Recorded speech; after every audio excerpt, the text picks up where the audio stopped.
Hey there, in this video I am going to show you some of the features of Google Analytics. So what I did is I just grabbed some information here.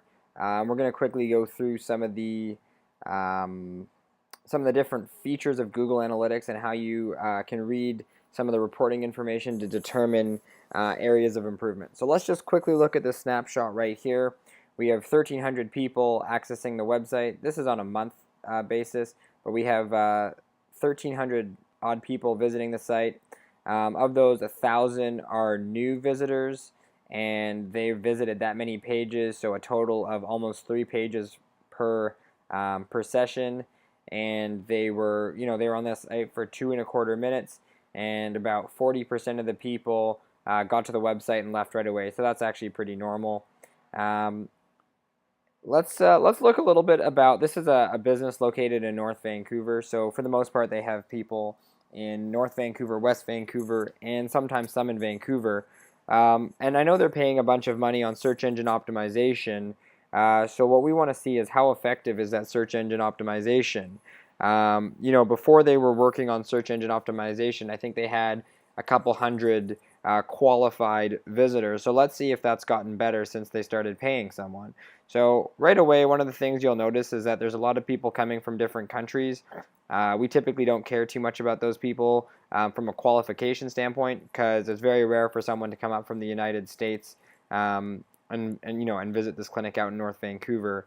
So let's take a look to see how many people are coming from really North Vancouver and Vancouver. Those are the primary areas. We can see that the bounce rate's a little bit lower than average from North Vancouver, so that's great.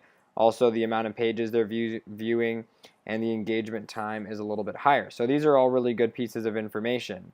But really, at the end of the day, we want to see how many people from North Vancouver are contacting the business.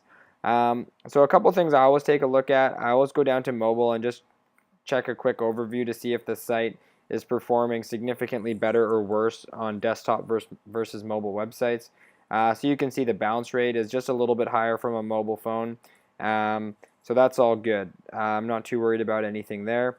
Sometimes it's nice to check out the user flow. It's just kind of a nice visual to see how people are getting to your website. I always just choose by city. So if you go users by city over here, let's isolate the people in North Vancouver, because at the end of the day, those are the more qualified people. So let's just view only this segment, and we can see, of the people who come to in North Vancouver, so 568 people, 191 drop off. So, and you can also see that people are coming from different sources. If we kind of keep, if we keep going, kind of scrubbing, left here. We can see that people are typically checking out the practitioner and the rates. Those are the two most important things. Some people go straight to the contact page, so those would typically just be referrals. Someone said, hey, go check out this business, and they go to the website and they go straight to the contact page.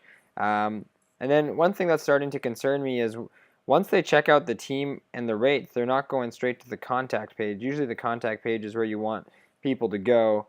In fact, it took people several points of contact before they get to the contact page. And what we're going to want to do is we're going to find out how many people in North Vancouver actually got to the contact page and which pages they were actually going to. Quickly, we can take a look at the overview as far as where people are coming from. So we can see that SEO is definitely doing something, because a lot of people are getting to their site via SEO, and it does have a pretty low bounce rate. So our initial impression might be that these are relatively qualified people. As we kind of dig a little deeper, we may or may not find that to be true. You can kind of go through some of these different options on the left, but I'm going to go straight to behavior here, and I'm going to look at all pages. I just want to see what people are going to. So, a lot of people are going to go home, or getting to the home page, and then you have a lot of people checking out the the team page, the registered RMT page.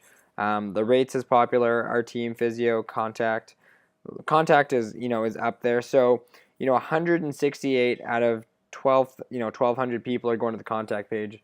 What I always like to do is I like to just add a second dimension here, and we're just going to see what cities people are going. At the end of the day, all I really care about is how many people from North Vancouver are going to the contact page. And so we can see right here, if we go to the contact page in North Vancouver, so 79 people, 69 are unique. So at the end of the day, 69 people are expressing, some form of interest in visiting this business. It might be a little bit more, it might be a little bit less, just depending on whether they, maybe they had their phone number posted at the top of the website or something like that. Maybe they went to the contact page only to find out it was located in North Vancouver and they're out in Burnaby, so they're not all that interested. But at the end of the day, 69 people from North Vancouver went to the contact page. Um, if they had a trackable number, they could actually see how many people are calling them from the website, which is kind of a cool thing you guys can do to track the effectiveness of your website. But overall, I'd say this isn't bad. They're certainly generating a lot of leads, and they're relatively local. All the traffic is coming from North Vancouver and Vancouver. So now what they have to look at is how many new patients are they getting from the website, and they might realize that there's some opportunities as far as which pages need to improve. There's lots of things you can actually set up conversions, which I don't know if this individual has set up or not. So this hasn't been set up for this business. But what I would recommend is go in. You can even YouTube Google Analytics or just give me access to your Google Analytics. And what I can do is I can go through, look at some things, and see if I see any obvious areas of improvement.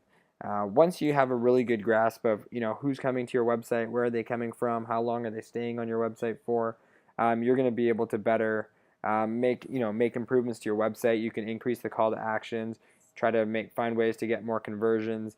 If your bounce rate's really high, it's time for a new designer to come in, or maybe you got to speed up your website because it's taking too long to load. So there's lots of different things you can do. This information is only half of the battle. The other half is actually interpreting it, so you can kind of look at your website and make educated guesses based on how people are engaging and different things on your website. So I hope this was helpful. I just wanted to kind of give you a quick little overview on analytics. I know it took a little bit longer than I was kind of hoping, but hopefully you found some of those details important, and you can go in, play around with analytics, and see if you can find anything relevant. If you do need any help, please feel to contact me. My phone number is 778-323-7866, or you can email me at Nasheel, Nasheel, at connect, CONNECT, doc.com. So hope you enjoyed this video, and I look forward to speaking soon.